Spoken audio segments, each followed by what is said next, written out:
Hello दोस्तों, स्वागत है आपका अपने channel study for the better future में।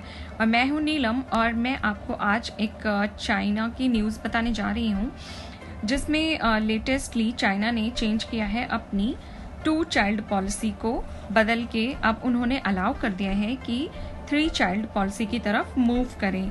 मतलब कोई ज़बरदस्ती नहीं है, पर उन्होंने ये कह दिया है कि अगर किसी को 3 बच्चे चाहिए तो वो कर सकता है। तो हम ये देखेंगे कि आखिर चाइना इतनी जल्दी अपनी चाइल्ड पॉलिसीज में चेंज क्यों कर रहा है। तो यहाँ पे मैं बताना चाहूँगी आपको कि चीन में 3 चाइल्ड पॉलिसी को मिली मंजूरी।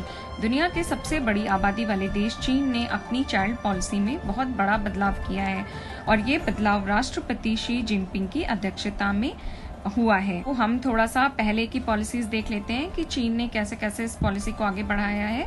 तो चीन ने जनसंख्या विस्फोट से निपटने के लिए 1979 में 1 चाइल्ड पॉलिसी लाई थी और ये जबरदस्ती इम्पोज की गई थी लोगों पे कि आपको इसको मानना ही होगा, वरना कभी कभी इसके बहुत ही बुरे परिणाम सामने आते थे। हालांकि चीन पूरे विश्व में जनसंख्या के मामले में अभी भी प्रथम स्थान रखता है, फिर भी चीन ने अपनी 1 चाइल्ड पॉलिसी को पुनः संशोधित किया था 2016 में और उसको बदल के किया था 2 चाइल्ड पॉलिसी। और उसके बाद अब इतनी जल्दी दोबारा से 2021 में 2 चाइल्ड पॉलिसी को रिप्लेस करके आ गई है 3 चाइल्ड पॉलिसी। तो आखिर चीन ऐसा क्यों कर रहा है? भले ही चीन पूरे विश्व में जनसंख्या में प्रथम स्थान रखता हो, लेकिन असलियत ये है कि चीन बूढ़ा हो रहा है, यानी चीन की यूथ पॉपुलेशन में जबरदस्त कमी आई है और जिसको देखते हुए वहाँ की सरकार को ये मानना पड़ा कि उन्हें अपनी पॉलिसीज में चेंज करना चाहिए।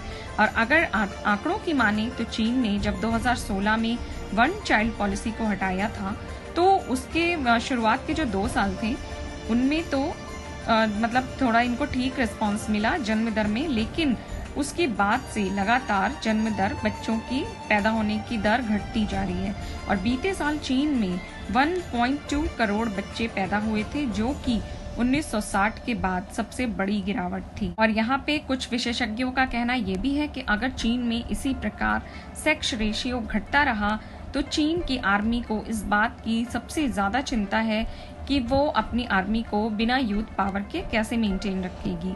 दूसरा ये कि सेक्स रेशियो लगातार घट रहा है, जिसमें ऐसा आकलन भी लगाया गया है कि 2050 तक 10% चीनी पुरुष ऐसे होंगे जो 50 वर्ष की आयु में भी अविवाहित होंगे।